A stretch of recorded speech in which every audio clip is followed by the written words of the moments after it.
Assalamualaikum warahmatullahi wabarakatuh. Alhamdulillahirabbil alamin. Wassalatu wassalamu ala asyrofil anbiya wal mursalin sayyidina wa maulana Muhammadin wa ala alihi washabihi ajmain. Amma ba'du. Pada para siswa dan siswi kelas 8 yang saya banggakan, alhamdulillah kita panjatkan puji syukur kehadirat Allah Subhanahu wa taala yang pada kesempatan kali ini kita bisa berjumpa meskipun hanya dengan bertatap muka secara online. Inilah para siswa dan siswi yang saya banggakan, sebelum masuk ke materi akan saya sampaikan terlebih dahulu kompetensi inti dan kompetensi dasar yang para siswa dan siswi harus capai dalam pembelajaran kali ini. Yang pertama yaitu kompetensi inti. Yang pertama yaitu sikap spiritual. Jadi siswa harus bisa menghargai dan menghayati ajaran agama yang dianutnya. Kemudian kompetensi dasar 1.11 itu akan menjelaskan tentang cara menjalankan puasa wajib dan sunnah sebagai perintah agama. Kompetensi inti 2 yaitu tentang sikap sosial, yaitu menunjukkan perilaku jujur, disiplin, tanggung jawab, peduli, toleran dan gotong royong, santun serta percaya diri dalam berinteraksi secara efektif dalam lingkungan sosial, dalam jangkauan pergaulan dan keberadaannya. Kemudian kompetensi dasar 2.11 itu menunjukkan perilaku empati sebagai implementasi puasa wajib dan sunnah. Kompetensi inti 3 itu berkaitan tentang pengetahuan. Jadi siswa harus dapat memahami dan menerapkan pengetahuan secara faktual, konseptual, dan prosedural berdasarkan rasa ingin tahunya tentang ilmu pengetahuan, teknologi, seni, dan budaya terkait fenomena dan kejadian tampak mata. Kompetensi dasar 3.11 yaitu memahami tata cara puasa wajib dan sunnah. Kompetensi inti 4 yaitu berkaitan tentang keterampilan. Siswa dapat mengolah, menyaji, dan menalar dalam ranah konkret, menggunakan, menguasai, merangkai, memodifikasi, dan membuat, dan ranah abstrak terkait dengan menulis, membaca, menghitung, menggambar, dan merangsang. Kompetensi dasar 3.11 memahami tata cara puasa wajib dan sunnah. Kompetensi inti 4 yaitu keterampilan berkaitan dengan mengolah, menyaji, dan menalar dalam ranah konkret, menggunakan, mengurai, merangkai, memodifikasi, dan membuat. Dan ranah abstrak itu meliputi menulis, membaca, menghitung, menggambar, dan mengarang sesuai dengan yang dipelajari di sekolah dan sumber lain yang sama dalam sudut pandang atau teori. Kompetensi dasar 4.11 menyajikan hikmah pelaksanaan puasa wajib dan puasa sunnah. Baiklah para siswa, marilah kita masuk ke pembahasan pertama tentang puasa. Yang pertama yaitu tentang pengertian puasa. Secara bahasa, puasa yaitu menahan diri dari sesuatu. Sedangkan menurut istilah, puasa yaitu menahan diri dari makan, minum, dan segala sesuatu yang membatalkan puasa dari mulai terbit fajar sampai terbenamnya matahari. Ada beberapa macam puasa, yaitu yang pertama ada puasa wajib dan puasa sunnah. Puasa wajib yaitu puasa yang diperintahkan oleh Allah Subhanahu wa taala, yang apabila tidak dikerjakan itu akan mendapatkan dosa. Dalam surat Al-Baqarah ayat 183 dijelaskan bahwa hai orang-orang yang beriman, diwajibkan atas kamu berpuasa sebagaimana diwajibkan atas orang-orang sebelum kamu agar kamu bertakwa. Yang berikutnya yaitu puasa Syawal. Puasa Syawal adalah puasa sunnah yang dilakukan setelah Idul Fitri atau setelah melaksanakan puasa di bulan Ramadan. Puasa ini dilakukan selama 6 hari di bulan Syawal. Kita boleh melaksanakan puasa Syawal secara berturut-turut atau tidak berturut-turut. Yang penting masih dilakukan di bulan Syawal. Keutamaan puasa sunnah Syawal ini adalah mendapat pahala sama seperti berpuasa 1 tahun penuh. Dalil puasa sunnah di bulan Syawal adalah hadis Nabi Muhammad Shallallahu Alaihi Wasallam yang artinya barang siapa yang berpuasa bulan Ramadan kemudian berpuasa 6 hari di bulan Syawal, maka dia seperti berpuasa setahun penuh. Hadis riwayat Muslim nomor 1164. Kemudian puasa sunnah yang berikutnya yaitu puasa sunnah di awal bulan Dzulhijjah. Menjelang Idul Adha kita disunahkan untuk melaksanakan ibadah puasa sunnah. Untuk waktu pelaksanaannya yaitu setiap tanggal 1 hingga 9 Dzulhijjah. Namun yang paling ditekankan adalah pada tanggal 9 Dzulhijjah. Puasa sunnah di tanggal 9 Dzulhijjah ini disebut juga dengan puasa Arafah. Jika kamu tidak bisa melaksanakan puasa 9 hari pertama secara berturut-turut, disarankan untuk berpuasa di tanggal 9 Dzulhijjah saja. Pahala puasa di awal bulan Dzulhijjah ini sangatlah besar keutamaannya, yaitu seorang yang berpuasa di bulan Dzulhijjah dan puasa Arafah itu akan dihapuskan dosa selama setahun yang lalu.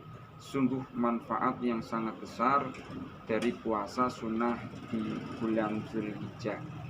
Dalil sahih puasa di awal Dzulhijjah ini dan manfaat puasa sunnah ini sesuai dengan yang disampaikan oleh Rasulullah Shallallahu Alaihi Wasallam, yang artinya Nabi Shallallahu Alaihi Wasallam ditanya mengenai keutamaan puasa Arafah.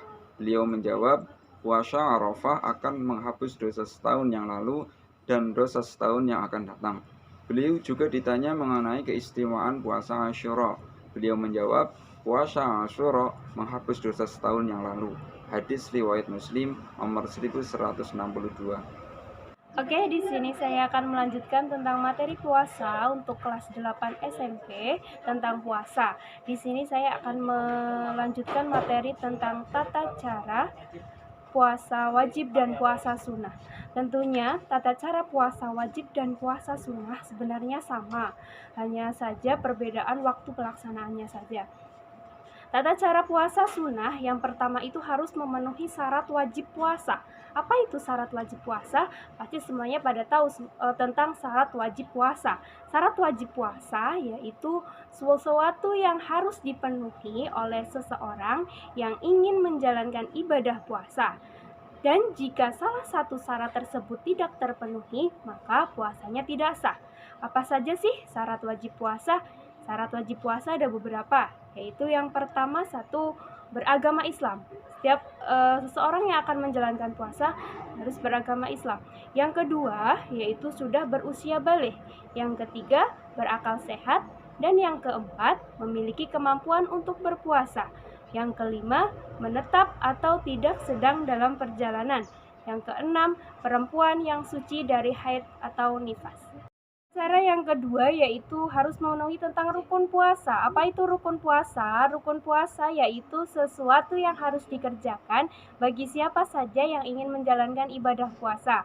Jika ada salah satu rukun puasa yang tidak terpenuhi, maka puasa yang dilakukan tidak akan sah menurut syariat Islam. Apa saja itu rukun puasa? Rukun puasa ada dua. Yang pertama yaitu niat. Seseorang yang hendak menjalankan puasa harus membaca niat terlebih dahulu. Yang kedua yaitu menahan diri dari hal-hal yang membatalkan puasa.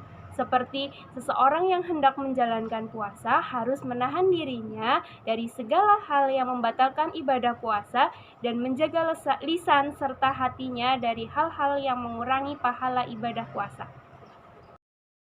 Tata cara yang selanjutnya yaitu tentang hal-hal yang membatalkan puasa.